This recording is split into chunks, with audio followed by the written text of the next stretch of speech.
Good morning, family, and welcome to today's Lessons for Life. Today is January 1st, 2009, Thursday, January 1st, 2009, and we're continuing with our Lessons for Life in Leviticus chapter 4, and it's a really interesting chapter. There's really a lot to it, and there's a lot I got from it, so I encourage you to read it through for yourself, see what you get, because I'm sure I won't be able to get through everything in today's Lessons for Life.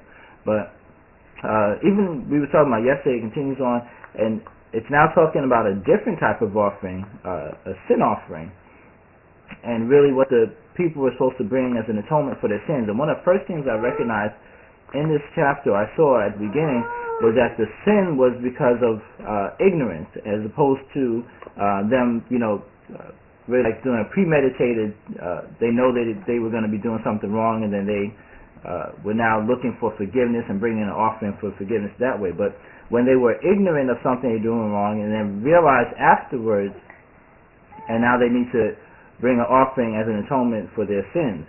So that was one of the first things I saw in this chapter. And another thing that I saw even as I was reading through with the different types of offerings they were talking about, one for the priest as opposed to one for the congregation of the children of Israel or the ruler or the common person, was that whatever offering that they were to bring, is that they were supposed to lay their hand on the head of the offering when they bring it to the altar. And what I thought about with that was that they was actually really transferring their sin or what they had committed into that particular offering that was going to be sacrificed at the altar. So I really got from that we need to be careful, how we allow people to touch us, or who we touch or who we allow to touch us, because certain things can be transferred just through the matter of touching someone else. So just by touching or laying your hands on somebody, then you can actually get things transferred to you that you may not want, or that you may want too. But you just have to be conscious of that, because if you think about it, we're all kind of energy. We're energy that is going around. Our bodies are energy. Actually, if you think about it scientifically, our bodies are energy, and energy can be transferred from one to another. So if you allow someone to touch you, you touch someone else, then you can get their negative energy to transfer to you. That's why even if you think about it, sometimes when you're around another person, even by them talking to you, you can start feeling either good or you can start feeling bad. So you have to be careful, especially also now as we see even in this chapter how they have transferred these things into these sacrifices. You have to be careful who you allow to touch you and to come in close contact with you, because their energies can be transferred to you, and you can then start to experience some things that they're experiencing.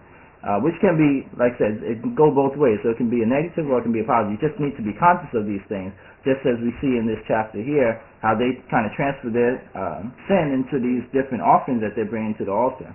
So that was something else that I noticed in this chapter. And there was actually a couple more things, but I want to leave it for you to read it for yourself and see what you get from it. But all this actually really reminded me as I was reading the whole thing, even about as we read further on in the Bible, about Jesus Christ and how he was the ultimate sacrifice for all of us, and he sacrificed his life for us. So, did you read the chapter, Serena? Yes. You didn't read it. But so Leviticus chapter 4 is very interesting. There's a lot in there, and I encourage you once again to read it through for yourself.